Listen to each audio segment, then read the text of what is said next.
ఎక్కడ ఉన్నది? దావీదు పట్టణం. అక్కడ ఏం చెప్పట్లేదు. దావీదు పట్టణం తెలియలేదట. బెత్లెహేము గ్రామం, బెత్లెహేము గ్రామం, దావీదు పట్టణం, యెరూషలేం. యెరూషలేం యూదా జనాంగము నివసించు యెరూషలేం. యెరూషలేముకు ఆనుకొని ఒక చిన్న గ్రామం, ఒక చిన్న గ్రామం. ఆ గ్రామం పేరేంటి? బెత్లెహేం. దానికి ఇంకొక పేరు కూడా ఉంది, ఎఫ్రాతా.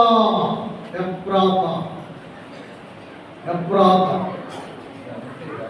కనుక ఇది ఈ చిన్న పల్లెటూరు ఎవరిది?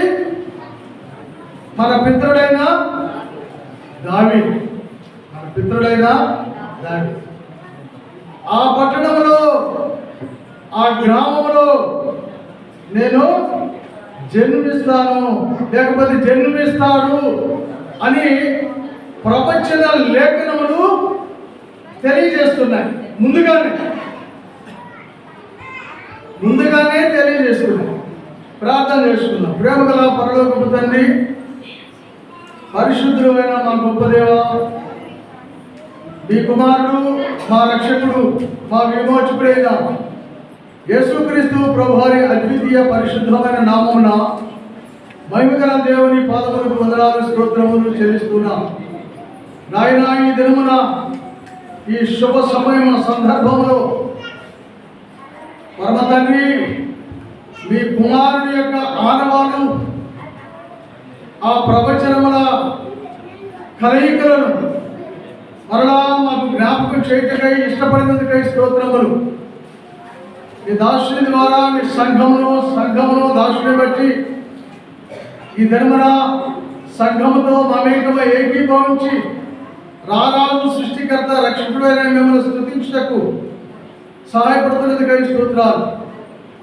వచ్చిన మీ ప్రజల కొరకై స్తోత్రాలు. చక్కని పాటలు కూడా మీ దాసుల ద్వారా నాయన మీరు పాడించినందుకై మీకు స్తోత్రాలు, వందనాలు చెల్లిస్తున్నాం. వచ్చిన మీ ప్రజలను బట్టి నాయన స్తుతులు చెల్లిస్తున్నాం. రావాల్సిన వారు ఉంటే ప్రభా, ఇంకా వారిని తీసుకోనండి.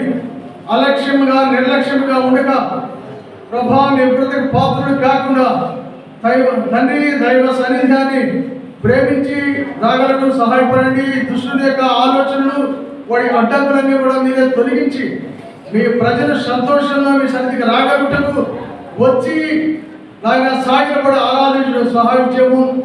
వినివారిలో ప్రభు సంపూర్ణమైన శక్తిని నింపండి. పరిశుద్ధాత్మ దేవా, మా మధ్యకి రండి, మాతో మాట్లాడండి. మీరు మాట్లాడితే మేము విందుము.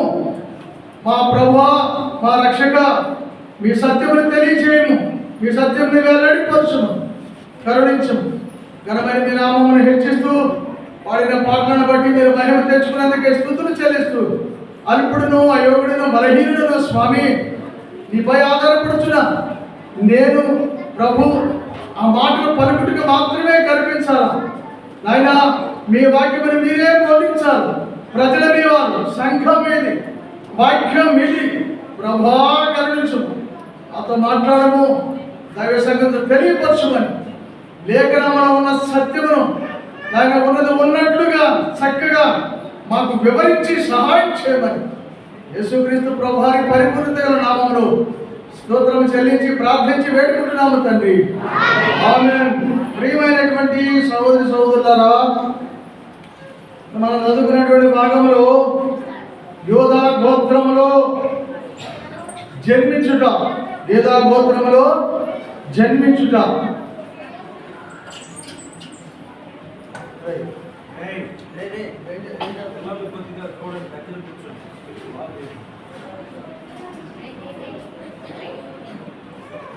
యోధా గోత్రములో జన్మించుట. యోధా అనే పేరుకు అర్థం, యోధా అనే పేరుకు అర్థం స్తుతి, స్తుతించుట. అమ్మ అంతేనా? చెప్పాలి మీరు కూడా. యోధా అనగా స్తుతించుట. మీరు చెప్పాలి మీరు కూడా.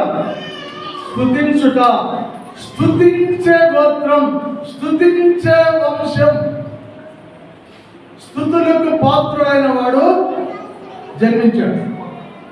ఏ గోత్రంలో అమ్మా? యూదా గోత్రంలో. యూదా గోత్రంలో ఏ గోత్రం, ఏ వంశంలో? యూదా. కనుక స్తుతులకు పాత్రుడు, ఆరాధనలకు యోగ్యుడైనటువంటి వాడు యూదా గోత్రంలో జన్మించవలసి వచ్చింది. జన్మించవలసి వచ్చింది. ఎందుకు జన్మించవలసి వచ్చింది? ఆదికాండము 6వ అధ్యాయము, ఆదికాండము 6వ అధ్యాయము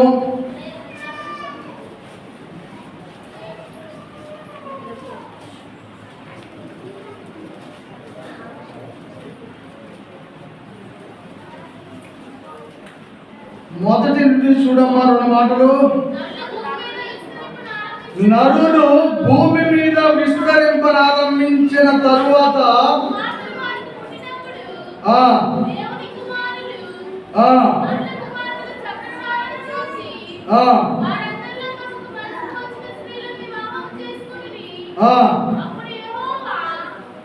నా ఆత్మ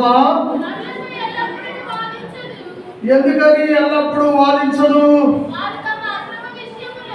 వారు అంటే ఎవరు వారు? నరులు భూమి మీద నరులు. వారు తమ అక్రమమైన మార్గములలో ఏం చేస్తున్నారు? అక్రమమైన మార్గము విషయములలో నరమాత్రులై ఉన్నారు. అయినను వారి దినములు తగ్గిస్తున్నారు. వారి తలంపుల్లోని ఊహంతయు కేవలము చెడ్డది. వారి తలంపుల్లోని ఊహ కేవలం చెడ్డది. మానవుని యొక్క అంతరంగంలో శుద్ధి లేదు, పవిత్రత లేదు. అంత అసూయ, మానవ హృదయం అంతా అసూయతో, అక్రమముతో, అబద్ధాలతో, మోసముతో జీవిస్తున్నటువంటి జీవితం ఈ పాడు జీవితం. అందుకని ఎంతకాలం చూసినా ఈ పాడు బ్రతికి ఇంతే. మీరు మారరు. వీరు కేవలం చెడిపోయినారు. మరి ఎలా? దీనికి పరిష్కారం ఏంటి? ఎలా చేస్తే బాగుంటుంది అని దేవాది దేవుడు ఆలోచన చేసి ఉండవచ్చు. ఆలోచన చేశాడు. ఎందుకు చేయవలసి వచ్చిందంటే వారి వరుసలు లేక నీచమైన కార్యములు జరిగిస్తూ పాడు జీవితంతో పాడైపోతున్నటువంటి వారి మీద కనికరపడి నా రూపంలో వీరిని చేసుకుంటే, నా పోలిక చొప్పున వీరిని గుర్తిస్తే ఏంటి వీళ్ళు అయిపోయారు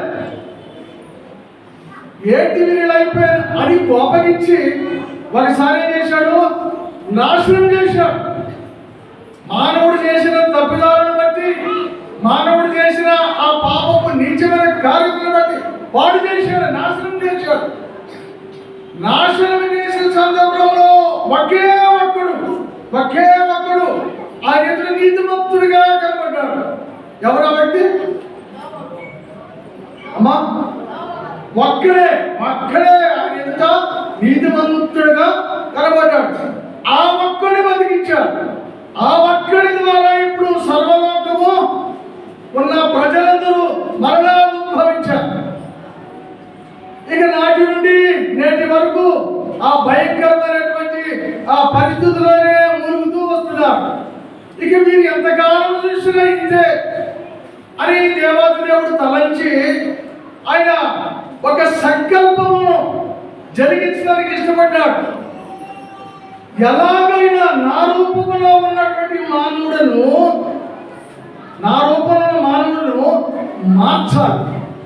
చనిపోతే చంపితే సరిపోతున్నారు, నెట్టివేస్తే అల్లాడిపోతున్నారు.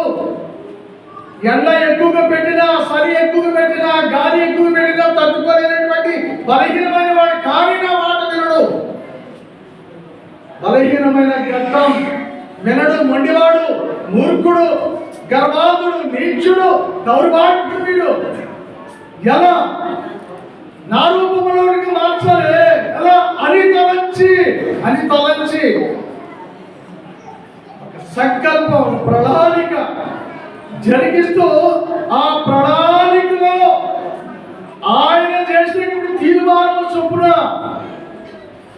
తండ్రి, కుమారుడు, పరిశుద్ధాత్ముడు త్రియేక దేవుని యొక్క సంకల్పంలో నశించిన దానిని బాగు చేయాలని ఆలోచన కలిగింది తండ్రికి. ఎలాగైనా మార్చాలి. మనిషిని మార్చలేడు. ఒకవేళ మార్చినది కొద్దిసేపు అది కపటంతో, వేషధారణతో.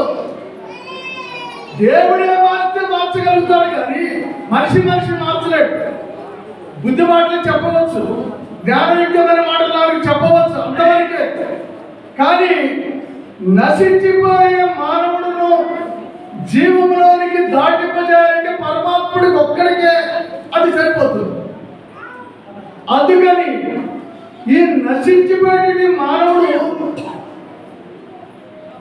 మాట వినని దుష్ట ఆత్మలకు సిద్ధపరిచినటువంటి అడ్డిగుండాలి.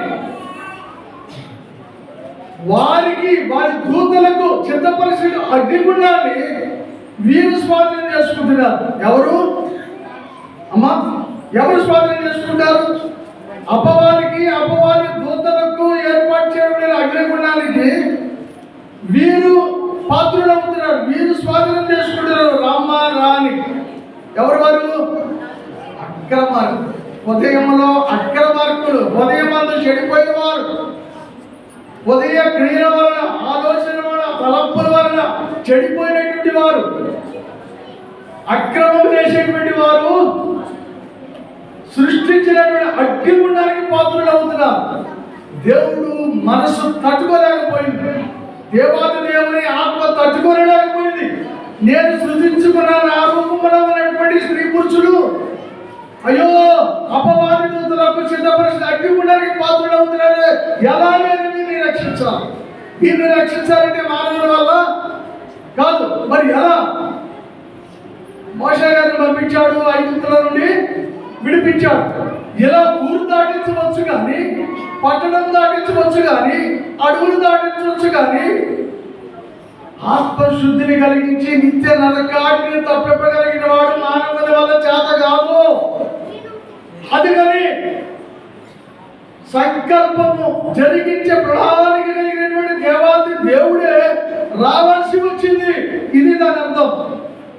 ఇదంతా మీకు ఎందుకు చెప్పారంటే, యోధా గోత్రంలో పుట్టవలసింది దేనికి కారణం అంటే ఇది మానవుడు అగ్నిగుండానికి పోకుండా తప్పింపబడి నిత్య రాజ్యమునకు నడిపింపబడటానికే దేవుని యొక్క సంకల్పం, దేవుని యొక్క ప్రణాళిక. దీన్ని మీరు అర్థం చేసుకోవాలి. అందుకని ఆ దేవాది దేవుడైన వాడు మానవ శరీరమును ధరించి మానవుడు ఎందుకు రావడానికి ఇష్టపడినాడు? మానవ శరీరాన్ని ధరిస్తేనే మానవుడి అక్కడికి వస్తాడు. మానవుని ఎందుకు ఆత్మ వస్తే ఆత్మ మానవునికి కనిపించదు. ఆత్మ భాష అర్థం కాదు. అందుకని జ్ఞానం లేని వాడికి, బుద్ధి లేని వాడికి మరి ప్రత్యక్ష కనిపించి పాప క్షమాపణ కలిగించి, పాప విమోచన విడుదల కలిగించి నిత్య రాజ్యములకు వారసుని చేయడానికే ఆయన ఉద్దేశం. ఇప్పుడు ఎలా రావాలి? భూమి మీదకి ఎలా రావాలి? ఆ దేవాది దేవుడు, ఆ పరిశుద్ధుడు భూమి మీదకి రావాలంటే భూమి మీద పరిశుద్ధత కలిగిన వారు కావాలి. భూమి మీద పరిశుద్ధత కలిగిన వారు కావాలి. భూమి మీద పరిశుద్ధత కలిగినటువంటి స్త్రీ ఎక్కడుంది? పరిశుద్ధులైన వాడు పరిశుద్ధ స్త్రీలోనికి రావాలి. అందుకని ఆ పరిశుద్ధమైనటువంటి స్త్రీ,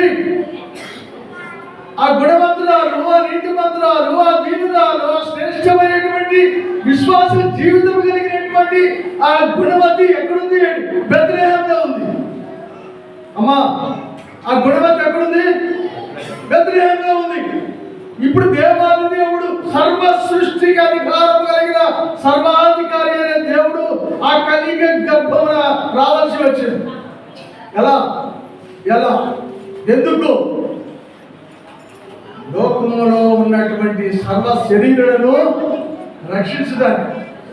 అందుకని ఇప్పుడు యూదా గోత్రములో జన్మించుగా, ఇది యూదాకు ఎక్కడ? యోధాలో దండము కలుగుదు. వేల సంవత్సరాల క్రితం రాయబడినటువంటి మాట. ఆదికాండం 49వ అధ్యాయము, ఆదికాండం 49వ అధ్యాయము 10వ వచనం. యోధాల రాజదండము తొలగిపోదు, యోధాల వస్తుంది రాజదండం. రాజదండం కృపకు సాదృశ్యం. చదవమ్మా.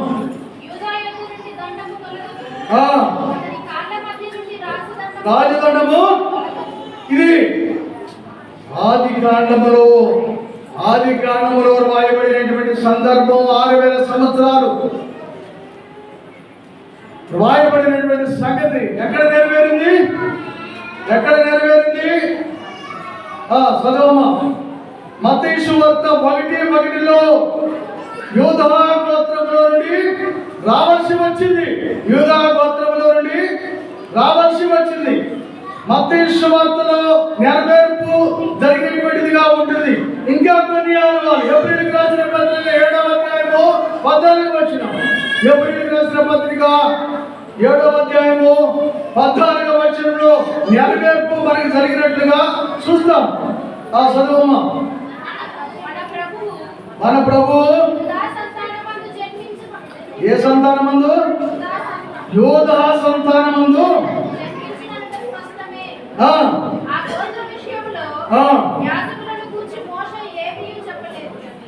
చెప్పలేదు. ఎందుకంటే స్తుతింపగలిగినటువంటి వాడు, స్తుతులకు పాత్రుడైనటువంటి వాడు, స్తుతి గోత్రములో పుట్టినటువంటి వాడు.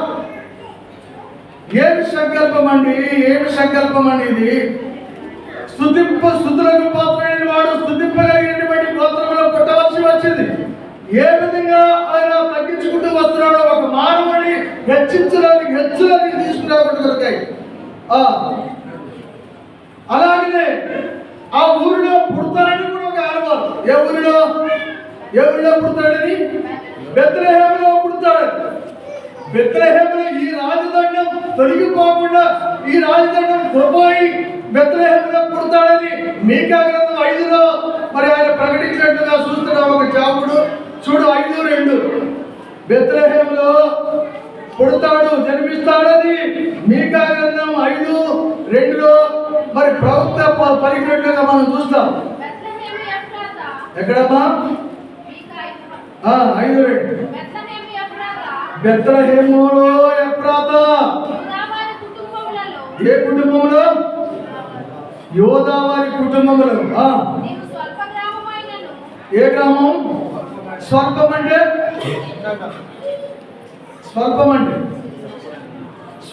ఏంటిదాక? అర్థం చెప్పండి. కొన్ని చెవుడు చిన్నది అంటే చిన్న గ్రామం. ఆయన వచ్చే ఊరు కూడా పట్టణం కాదు.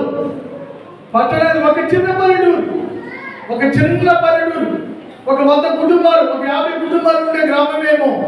ఒక చిన్న పల్లెటూరు నుండి ఆయన ఉద్భవింపబోతున్నాడు. ఏ గోత్రం అది? యూదా గోత్రం. ఏ ఊరది?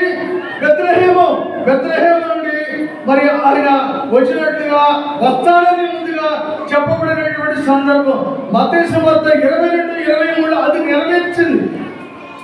ఆ వచనం నెరవేర్చబడింది. ఆ చదవమ్మా. మత్తయి సువార్త 1:22-23.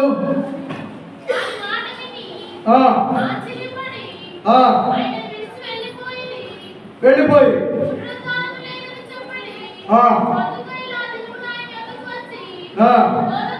బోధకుడా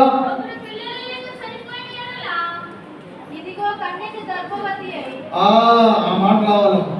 తప్పు చదువుతున్నావు సిస్టర్. ఇదిగో కన్యక గర్భవతి అయి కుమారుని కనును. ఎవరికి? ఆయనకు ఇమ్మానుయేల్, ఇమ్మానుయేల్ అని పేరు పెట్టు. కన్యక గర్భవతి అయి బిడ్డను ప్రసవించిన తర్వాత బిడ్డకి ఏ పేరు? ఇమ్మానుయేల్. ఇమ్మానుయేల్ అంటే అర్థం తెలుసు కదమ్మా? ఏ పేరు? ఇమ్మానుయేల్ అంటే భాషాంతరమున దేవుడు తోడు అని అర్థం. ఎవరికి? ఎవరికి తోడు? మనకంటే విభజించినట్లు కాదులా, మనకి వారికి లేదు.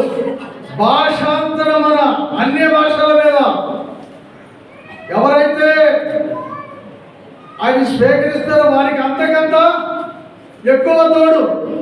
ఎబినేజరు ఆయనే, ఇమ్మానుయేలు ఆయనే. ఎబినేజరు సహాయం చేయవాడు, ఇమ్మానుయేలుగా పక్కనే ఉండేవాడు, కాపాడి కాసేవాడుగా ఉండేవాడు, నిన్ను రక్షించేవాడుగా ఉండేవాడు.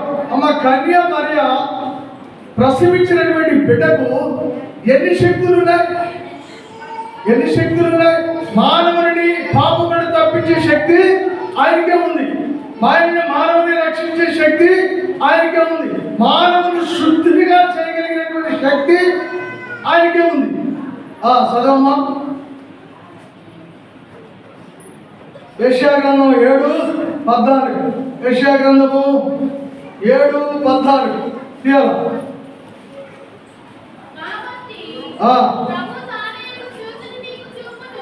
ప్రభు తానే ఒక సూచన మీకు. ఏం సూచన అమ్మా? ఆలకించుడి. ఏం సూచన? కన్యక గర్భవతి అయి కుమారుని కని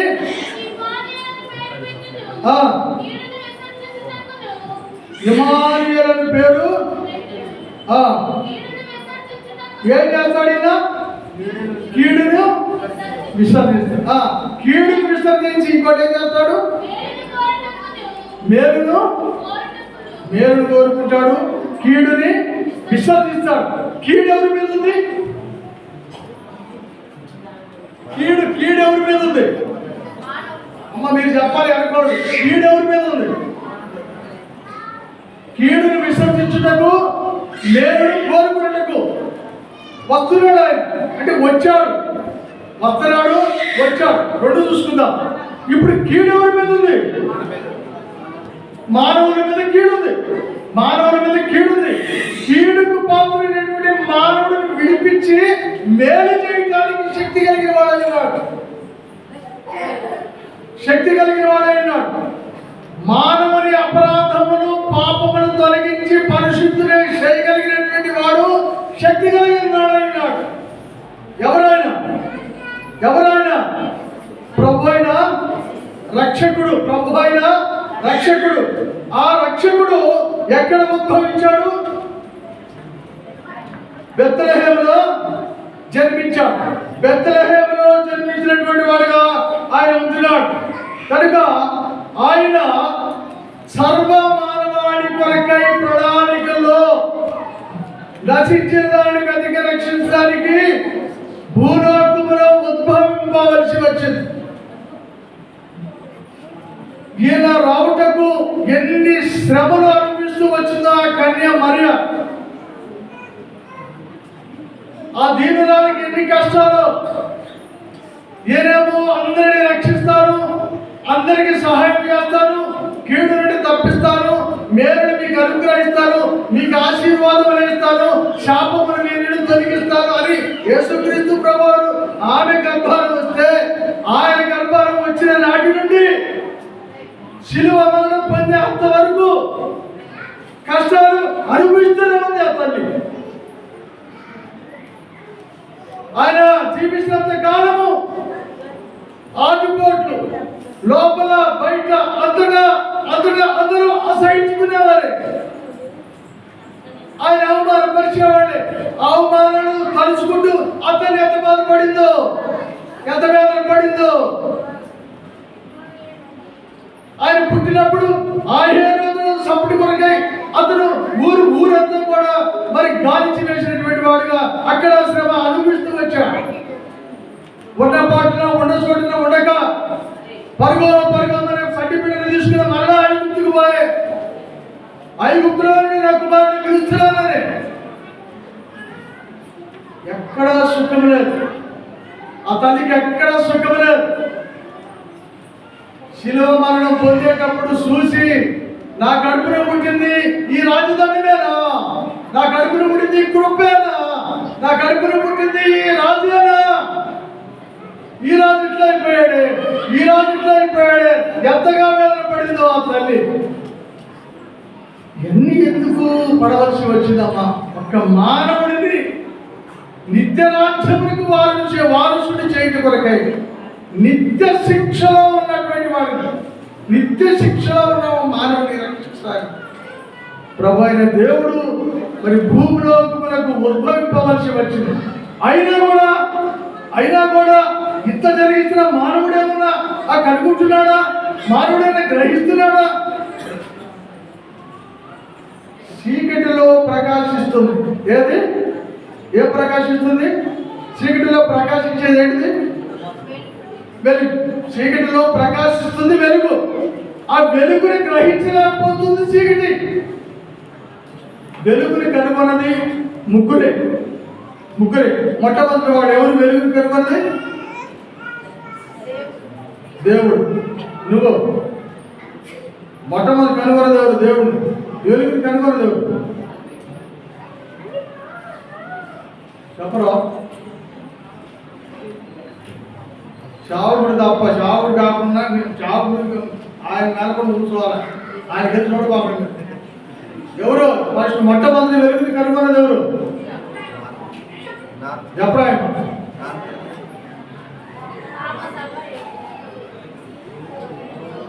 ముగ్గురు కనుగొన్నారు. ఎవరు వాడు? జ్ఞానులు ముగ్గురు కనుగొన్నారు. ఆ వెలుగును గురించి విన్నవారు ఇద్దరు. వెలుగు నుంచి విన్నవారు ఇద్దరు. ఎవరు వాడు? అమ్మా, గొర్రెలు కాపాడు. విన్నవారు తల్లిదండ్రులకు తెలుసు. ఆ వెలుగును గురించి తెలుసు తల్లిదండ్రులకి. పరిశుద్ధమైన వాళ్ళకి కడుపు రాబోతున్నాడు చెప్పేది మనకు. మరేని విడిచిపెట్టి బాబోకు నాయన, పలానా వాడు వస్తున్నాడు, నీ కొడుకుగా ఉండబోతున్నాడు, నువ్వు తండ్రిగా ఉండబోతున్నావు అని పలకరించి చెప్పినటువంటి వాడు దేవదూత యేసోపుకు. మరీ చెప్పాడు, యేసోపు చెప్పాడు. తర్వాత మూడో వ్యక్తులు ఎవరు? ఈ మాట తొందరగా చెప్తారు అప్పుడు. చెప్పండి, మూడో వ్యక్తులు ఎవరు? ఇప్పుడు చెప్పారు కనుక మరి ఎందుకు మాట దాచుకున్నారు మీరు? అట్లా చెప్పడం బాగోలేదే. గొర్రెలు కాపాడు కనుక జ్ఞానము తెలిసినవరికి గొర్రెలు కాపాడు. జ్ఞానం తెలిసినవరికి జ్ఞానులకు జ్ఞానం తెలిసింది. ఆ జ్ఞానం గురించి తెలుసుకున్నవారు తల్లిదండ్రులు. ముందుగా తెలియబడింది ఎవరికి అంటే ఈ ముగ్గురికి. ఎవరికక్క? తల్లిదండ్రులకి జ్ఞానం గురించి తెలిసింది.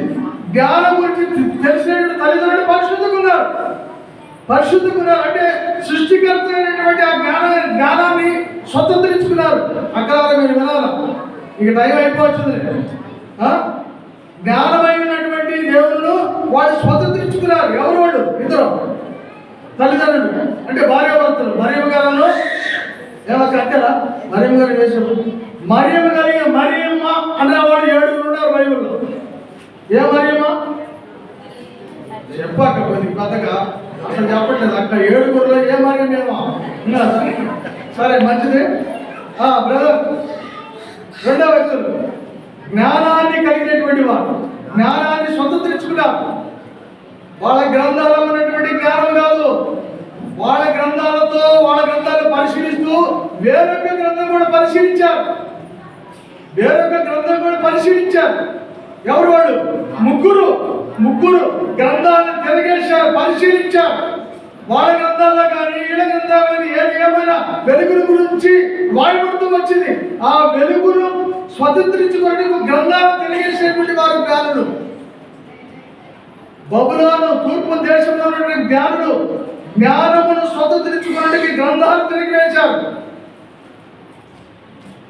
జ్ఞానమును స్వతంత్రించుకోవాలంటే అంత సామాన్యమా? జ్ఞానం దొరుకుతుందా? జ్ఞానం ఎవరి దగ్గర ఉంటుంది? జ్ఞానం ఎవరి దగ్గర ఉంటుంది అక్క? చెప్పండి అక్క, మీరు చెప్పరు అసలు. జ్ఞానం ఎవరి దగ్గర ఉంటుంది? దేవుడే జ్ఞానం కదండి. ఎంతసేపు చెప్పిన దేవుడే జ్ఞానం కదా. దేవుడి దగ్గర ఉంటుంది జ్ఞానం. ఆ జ్ఞానాన్ని సంపాదించుకునేది ఎవరు? యెహోవా యందు భయభక్తులు కలిగి ఉండుటయే. మరి చెప్పట్లేదు అసలు. యెహోవా యందు భయభక్తులు కలిగి ఉంటేనే ఆ జ్ఞానాన్ని కలిగి ఉంటాం. మీరు అర్థం చేసుకోవట్లే మాట. యెహోవా యందు భయభక్తులు కలిగి ఉంటేనే యేసు ప్రభువు ఎవరు తెలుస్తుంది నీకు. లేకపోతే నీకు తెలియనట్టే. అర్థం చేసుకోండి మీరు. ఆ జ్ఞానం వచ్చింది లోకంలోకి. ఆ జ్ఞానం కన్యమైన గర్భంలోకి వచ్చింది. ఆ జ్ఞానంలోకి వచ్చింది. ఆ జ్ఞానమే వెలుగైంది, లోకంలో సంచరిస్తుంది. జ్ఞానాన్ని కరులేకపోతున్నాం. ఆ జ్ఞానాన్ని కనుగొన్నది ఎవరు? ముగ్గురు జ్ఞానులు. గ్రంథాన్ని పరిశీలించారండి. వినయం విధేయతతో భయభక్తులతో ఆయన విశ్వాసం వచ్చి ఆ జ్ఞానాన్ని కనుగొన్నారు. విశ్వాసం వచ్చి భక్తితో ఆ జ్ఞానాన్ని అనుసరించి తప్పకుండా ఆ జ్ఞానము ఎవరి వశమవుతాడు అక్క? భయభక్తుల్లో ఉంటే ఆ జ్ఞానము మనకు వశము. జ్ఞానం లేనివాడు అమ్మా పశుప్రాయుడు. జ్ఞానం లేనివాడు బుద్ధిహీనుడు. అంటే యేసు ప్రభువుని కలిగి ఉండకపోతే వాడు ఎలాంటి వాడు? బుద్ధిహీనుడు. ఇంకోటి ఎగస్ట్రా ఏంటి? పశుప్రాయుడు. పశుప్రాయుడు అంటే పశువులకి ఏముంటుంది? పశువులకి ఏముంటుంది కదా. పశుప్రాయుడు పశువులు ఏముంటుంది? జ్ఞానం కూడా ఆత్మ లేదు. ఆత్మ దక్క పశువులకి చూడదా? మరి జ్ఞానం అంటారు. జ్ఞానం కూడా లేదు. ఆత్మ లేదు, జ్ఞానం లేదు. లోకములో ఆత్మ లేదు, జ్ఞానం లేదు. జ్ఞానం కలిగిన, ఆత్మ కలిగిన, పరిశుద్ధత కలిగిన యేసుక్రీస్తు ప్రభువుకి స్థలం ఎక్కడ దొరికింది? చెప్పరేమక్క మీరు? అసలు చెప్పట్లేదు. ఎక్కడ స్థలం దొరికింది జ్ఞానానికి? పశువుల తొట్టి. ఇంత ప్రపంచం మీద, ఇంత జనాభా మీద పశువుల తొట్టిలో స్థలం దొరికింది. మెక్కలకు మురీలు, అగాధ వృక్షములను కలవగలి జ్ఞానమైన మనుష్య కుమారుడైన దేవాది దేవుడైన పరిశుద్ధుడైన యేసుక్రీస్తు ప్రభువుకి అక్కడ స్థలం లేదంట అక్క. అన్నోడు అసలు చెప్పట్లా. మా వాడు అసలు చెప్పరు. మీరన్నా అప్పుడప్పుడు మాట్లాడతారు. మా వాడు అసలు చెప్పరు. కాబట్టి జ్ఞానము లేని, ఆత్మ లేని, బుద్ధి శూన్యులైనటువంటి లోకములో సృష్టికర్త దేవునికి స్థలము లేదు. పశువుల పాకలో పశువుల తొట్టి అంటే తెలుసు కదా మీకు? ఏడుదా తొట్టి? గుర్తుకొచ్చిన తొట్టి అక్క? అవునా? అక్క ఇట్లా తలగొడు గడ్డి వేస్తారు కదా అక్క. గడ్డి వేసి రాళ్ళ మంచి గడ్డి వేస్తారు. అటు ఇటు మధ్య 2 రాళ్ళు మీకు గడ్డి వేస్తుంటారు. ఆ గడ్డిలో దొరికింది స్థలం. అంటే మానవుని హృదయంలో స్థలం దొరకలే. అంటే ఆయన స్థలం లేదంటే మానవుని స్వభావం ఎలాంటిది? పశువులు లాంటి వాడు. జ్ఞానం లేని వాడు. చూసారా? అది అందుకు రావాల్సి వచ్చింది. ఆయన పుట్టుకకు కూడా స్థలం లేదు. సృష్టికర్త దేవునికి పుట్టుకకు కూడా స్థలం లేదు. జ్ఞానము వెతికారు. వెతికితే జ్ఞానం దొరికింది. ముగ్గురు జ్ఞానులకు తల్లిదండ్రులు విధేయులైనారు, భయభక్తులు నిలిపారు, యెహోవాను విశ్వాసం ఇచ్చారు కనుక ఆ జ్ఞానమును తల్లిదండ్రులు కనుగొన్నారు. ఇప్పుడు 3 ఆయన చూసి మనం 6వ రోజుకి వెళ్దాం. ఈ 3వ వాడు ఎవరు అమ్మా? గొర్రెల కాపరి. సారా చెప్పడం కదా, నాకుదాన్ని చెప్పడం మీరు. గొర్రెల కాపరు, గొర్రెల కాపరు, పశువుల కాపరు కాదు. అంటావు మీరే అనుకోవాలండి. గొర్రెల కాపరుడు, గొర్రెల కాపరుడు. యేసు ప్రభు వారు ఒక మాట ఏమని, యోహాను సువార్త 10, నేను గొర్రెలకు మంచి కాపరి, గొర్రెలకు మంచి కాపరి. అంటే ఆయన గొర్రెలకు మంచి కాపరా, లేకపోతే గొర్రెలు లాంటి వారి మనుషులకు కాపరి? మనుషులుగా కాపరి అంటే మనుషులకి కాపరి, అంటే మనుషులకి కాపరి అయినటువంటి వారికి దేవుడు జ్ఞానం ప్రత్యక్షమైంది. అంటే ఇప్పుడు మూడవవాడెవరు? గొర్రెల కాపరు. గొర్రెల కాపరు, గొర్రెలు దేనికి పోల్చబడ్డారు? విశ్వాసులు, సంఘ సభ్యులకు, సంఘ విశ్వాసులకు సూచనగా ఉన్నారు. అంటే మూడో వ్యక్తి ఎవరంటే సేవకుడు. మూడో వ్యక్తి ఎవరు అంటే సేవకులకు ముందుగా ప్రత్యక్షమైనాడు. దేవుని కనుగొనడానికి వెతికినటువంటి వారికి ప్రత్యక్షమైనాడు. యెహోవాను భయభక్తులు నిలిపి ఆయన విశ్వాసం ఉంచి ఆ పరిశుద్ధతను ఆయన తెలియపరిచి నొక్కినటువంటి తల్లిదండ్రులకు చూశారు కదా. యేసుక్రీస్తు ప్రభు వచ్చిన వారి యొక్క ప్రత్యక్షత. పరిశుద్ధత లేకుండా ఎవరు కూడా తండ్రిని, దేవుడు చూడలేదు. పరిశుద్ధత లేకుండా తండ్రిని ఎవరు చూడలేరు, అంటే దేవుడు ఎవరు చూడలేరు. వాళ్ళు పరిశుద్ధత కలిగి ఉన్నారు. వాళ్ళు ముందుగానే స్వస్థతలు అయ్యారు. ముగ్గురు ఆయన గురించి తెలుసుకున్నారు, ఆయన గురించి విన్నారు, ఆ గ్రంథాలు పరిశీలించి తెలుసుకున్నారు. పరుగున 1000 మైళ్ళు దూరం కాలినడక బయలుదేరి వెంటలెక్కి 2 సంవత్సరాలు పట్టింది వచ్చాలకి. దేవాతి దేవుడిని కనుగొన్నారు, సాష్టాంగ సాగిలపడ్డారు. సాగిలపడి అక్క ఏమర్పించారు?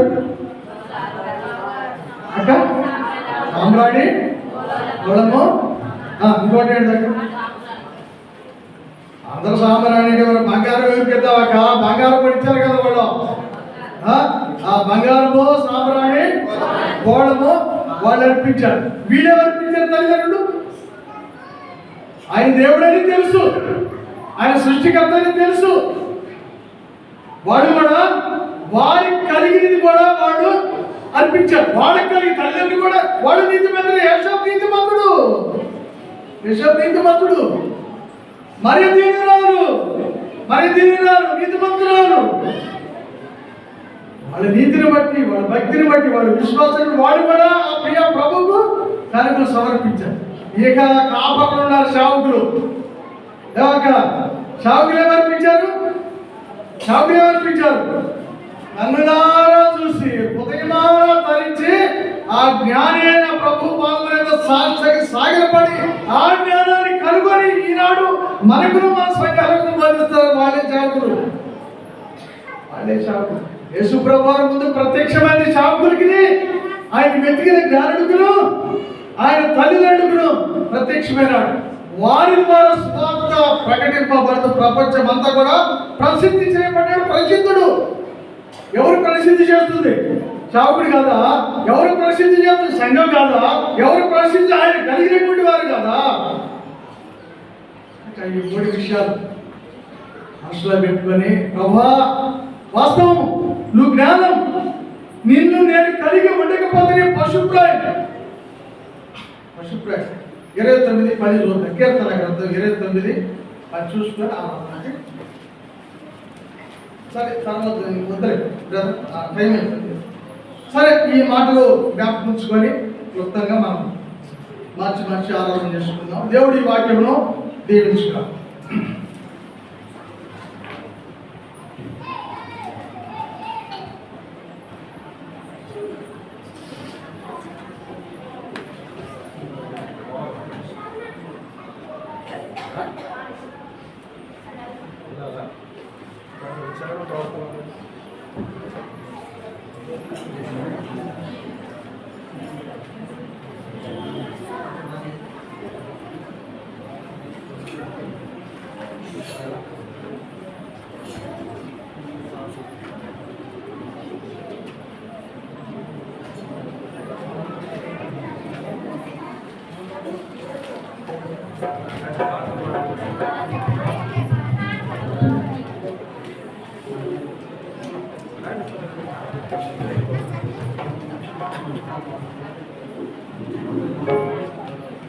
పార్ట్ సంఖ్య 242లో 1-7 చదవడం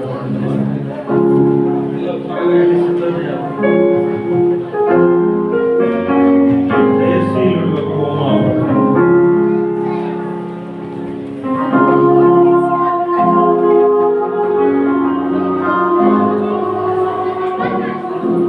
జయశీలుడా